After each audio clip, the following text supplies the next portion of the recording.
সম্মানিত দর্শক ও শ্রোতা, আসসালামু আলাইকুম। আশা করি সবাই ভালো আছেন।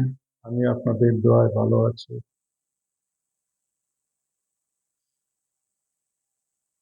আলবার্ট বিজ্ঞানী আলবার্ট আইনস্টাইন,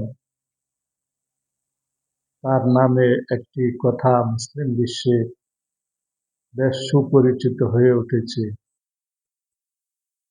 কথাটি হলো, science without religion is lame, and religion without science is blind. ধর্ম ছাড়া বিজ্ঞান পঙ্গু এবং বিজ্ঞান ছাড়া ধর্ম অন্ধ। এই বিষয়ে আজকে আমি আলোচনা করব। নবী রসুল অবতার গণতি প্রাচীনকাল থেকে মহাকাশ বার্তা, স্রষ্টার নিকট থেকে মহাকাশ বার্তা সমূহ মানব জাতির কাছে পৌঁছে দিয়েছিলেন। সেকালে তাদের বার্তা সমূহের কোনো বৈজ্ঞানিক ভিত্তি ছিল না, যদিও যৌক্তিক এবং দার্শনিক ভিত্তি ছিল, তারপরে সেটি একটি বিশ্বাস হিসাবে গণ্য হতো। কারণ প্রাচীনকালে এক্সপেরিমেন্টাল সায়েন্সের তেমন কোনো অগ্রগতি হয় নাই। তাই ধর্ম তখন একটি সাধারণ বিশ্বাস হিসেবে গৃহীত হয়েছিল এবং দেখা গেছে যে অল্প সংখ্যক মানুষই ধর্ম চর্চা করত এবং অধিকাংশ মানুষই ধর্মকে পরিত্যাগ করেছিল।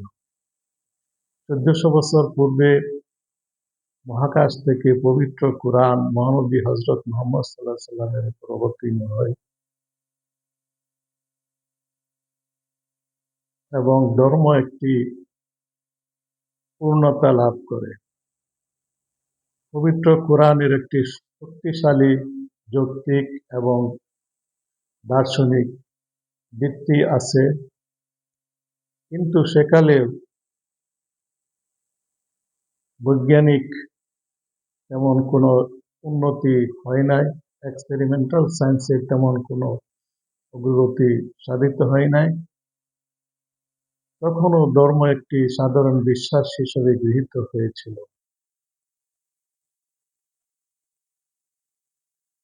তাই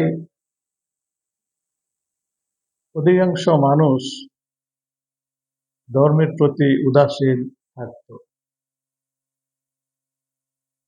বর্তমানে বিজ্ঞানীরা মহাকাশে স্বর্গ নরকের অস্তিত্ব আবিষ্কার করে ধর্মকে একটি বৈজ্ঞানিক ভিত্তি প্রদান করেছেন। যে ধর্ম এতকাল মানুষের সমাজে বৈজ্ঞানিক ভিত্তি না থাকার কারণে অকার্যকর ছিল, সেটি এখন স্বর্গ ও নরক আবিষ্কৃত হওয়ায় ধর্মের একটি বৈজ্ঞানিক ভিত্তি প্রতিষ্ঠিত হয়। বস্তুবাদ এবং ভাববাদের বিলুপ্তি অত্যাসন্ন হয়ে পড়েছে। বর্তমানে অধিকাংশ মানুষই বস্তুবাদী, কারণ এটি বিজ্ঞানের যুগ। তাই কোনো ধর্মই আজ পৃথিবীতে কার্যকর নয়। ধর্ম বর্তমানে ভাববাদের সমর্থক হয়ে একটি সন্ন্যাসতান্ত্রিক জীবন ব্যবস্থায় পরিণত হয়েছে। কাজেই মহাকাশে স্বর্গ নরকের অস্তিত্ব আবিষ্কৃত হওয়ায় ধর্মের একটি বৈজ্ঞানিক ভিত্তি প্রতিষ্ঠিত হয়েছে এবং এই বিষয়টি এখন মানব জাতির কাছে স্পষ্ট হয়ে গেছে যে মহাকাশের যে দুজক বা নরক আবিষ্কৃত হয়েছে, সেটি থেকে পরিত্রাণ লাভ করে স্বর্গে যেতে হলে ধর্মকে অনুসরণ করা ছাড়া কোনো উপায় নেই। তাই বর্তমানে ধর্ম ও বিজ্ঞানের সংমিশ্রণে একটি নতুন বিশ্ব ব্যবস্থা প্রতিষ্ঠিত হবে বলে আমরা আশা করছি। যে বিশ্ব ব্যবস্থা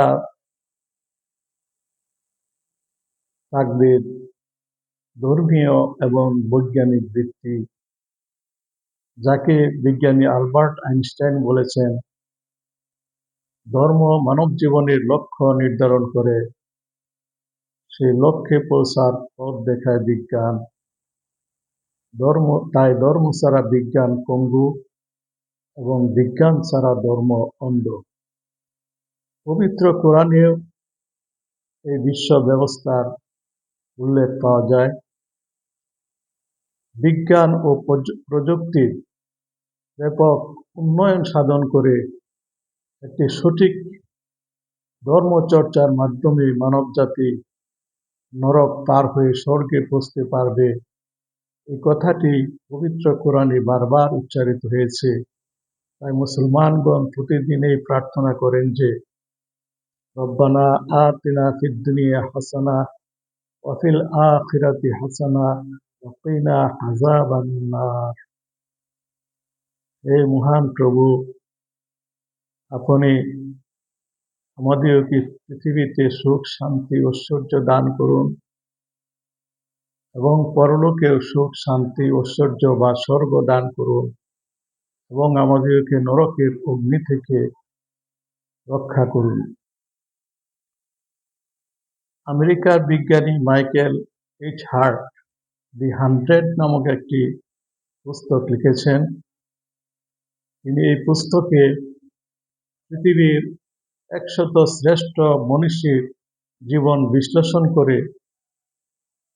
চরিত্র বিশ্লেষণ করে প্রমাণ করেছেন যে মহানবী হযরত মুহাম্মদ সাল্লাল্লাহু আলাইহি সাল্লাম সর্বকালের সর্বশ্রেষ্ঠ এবং পৃথিবীতে সর্বাধিক প্রভাব বিস্তারকারী মহামানব। এবং এর কারণ সম্পর্কে তিনি বলেন যে মহানবী হযরত মুহাম্মদ সাল্লাল্লাহু আলাইহি সাল্লাম শুধু একজন ধর্মীয় ব্যক্তিত্ব ছিলেন না, তিনি ছিলেন একজন বস্তুবাদী। He was a religious as well as a secular man. কাজেই পবিত্র কোরআনের যে ধর্ম, যাকে বলা হয়েছে ইসলাম, ইন্নাদ দীনা ইনদাল্লাহিল ইসলাম, আল্লাহর নিকট যে ধর্মটি সবচাইতে অগ্রগণ্য সেটি হলো ইসলাম। ইসলাম বস্তুবাদ এবং ভাববাদ বা ধর্ম বিজ্ঞানের মধ্যে সামঞ্জস্য সাধন করে সিরাতুল মুস্তাকিম বা সোজা এবং সঠিক একটি পথ দেখিয়েছে, যেটি অনুসরণ করলে নরক ফুলসিরাত দিয়ে পার হয়ে মানবজাতি স্বর্গে পৌঁছে যেতে পারবে। তাই শুধুমাত্র বস্তুবাদ এই ব্যবস্থাকে পবিত্র কোরআন নাকচ করে দিয়েছে এবং বলেছে আমাল হায়াতুদ দুনিয়া ইল্লা লাইবু ওয়া লাহবুন ওয়ালাল আখিরাতু খায়রু ওয়া আবকা। পৃথিবীর জীবন হচ্ছে একটি বিনোদন এবং খেলা মাত্র, আখিরাতি চিরস্থায়ী। মান কানা ইউরিদু হারসাল আখিরাতি নাজিদ লাহু ফি হারসিহি ওয়া মান কানা ইউরিদু হারসাদ দুনিয়া নুতিহি মিনহা ওয়া মা লাহু ফিল আখিরাতি মিন নাসিব। যে শুধু পৃথিবী চায়, দুনিয়ার সুখ শান্তি ঐশ্বর্য চায়, আল্লাহ তাকে কিছু দিয়ে থাকেন, কিন্তু পরকালে সে সম্পূর্ণভাবে নিরাশ হবে, তাকে কিছুই দেওয়া হবে না, তাকে দুজখে প্রবেশ করতে হবে, জান্নাত থেকে সে বঞ্চিত হবে। ইয়ালামুনা যুহিরাম মিনাল হায়াতিদ দুনিয়া ওয়া হুম আনিল আখিরাতি হুম গাফিলুন। যারা সেকুলার, তারা দুনিয়ার কাজকর্ম দুনিয়ার কৌশলাদি খুব ভালোই বুঝেন, কিন্তু পরলোক সম্পর্কে তারা একবারেই গাফেল, অনবহিত, সে সম্পর্কে তারা উদাসীন। এর ফলে সামনে যে স্বর্গ এবং নরক রয়েছে, যেটি একমাত্র সিরাতুল মুস্তাকিম অনুসরণ করে পার হওয়া যায় যে নরক, সেই নরক তারা কোনো কালেও অতিক্রম করতে পারবে না, কারণ তারা দুনিয়া নিয়ে ব্যস্ত থেকেছে। এইভাবে পবিত্র কোরআনে বহু সংখ্যক আয়াত রয়েছে যে সেকুলারিজম, শুধুমাত্র সেকুলারিজম একটি বাতিল ব্যবস্থা, অথবা শুধুমাত্র ধর্মচর্চা, যেটি ভাববাদ এবং সন্ন্যাসবাদের নামান্তর, সেটিকেও পবিত্র কোরআন নাকচ করে দিয়েছে। এটিকে পবিত্র কোরআনে আহলে কিতাব বলে অভিহিত করা হয়েছে, যাকে অনেকে মৌলবাদ বলে অভিহিত করে থাকেন। হিন্দু মৌলবাদ, বৌদ্ধ মৌলবাদ, পার্সি মৌলবাদ, ইহুদি মৌলবাদ, খ্রিস্টান মৌলবাদ, ইসলামী মৌলবাদ, এই সকল মৌলবাদী জীবন ব্যবস্থাগুলোকে, যেগুলি অনেকটা সন্ন্যাসতান্ত্রিক জীবন ব্যবস্থার সঙ্গে সামঞ্জস্যপূর্ণ, যেখানে বস্তুবাদ এবং দুনিয়াদারিকে পরিত্যাগ করা হয়েছে, তাদেরকে আহলে কিতাব বলা হয়েছে। এবং আহলে কিতাবদের সম্পর্কে আল্লাহ পাক কোরআনে বলেন, ওয়ালাউ আমানা আহলুল কিতাবি লাকানা খায়রাল লাহুম মিনহুমুল মুমিনুন ওয়া আকসারুহুমুল ফাসিকুন। যদি আহলে কিতাব, যদি ভাববাদীরা, মৌলবাদীরা যদি ঈমান আনত, বিশ্বাস করত, তাহলে তাদের কতই না মঙ্গল হইত। তাদের মধ্যে কিছু ভালো আছে, বিশ্বাসী আছে, কিন্তু অধিকাংশই অবাধ্য এবং বিপদগামী। কাজে বস্তুবাদকে আল্লাহ পাক যেভাবে নাকচ করে দিয়েছেন, মৌলবাদকেও বা আহলে কিতাবকেও আল্লাহ পাক সেভাবেই নাকচ করে দিয়েছেন। এবং ইসলাম হচ্ছে বস্তুবাদ এবং ভাববাদ বা ধর্ম এবং বিজ্ঞান বা ইহলোক এবং পরলোকের উপর ভিত্তি করে একটি মধ্যপন্থী জীবন ব্যবস্থা, যেটি অনুসরণ করলে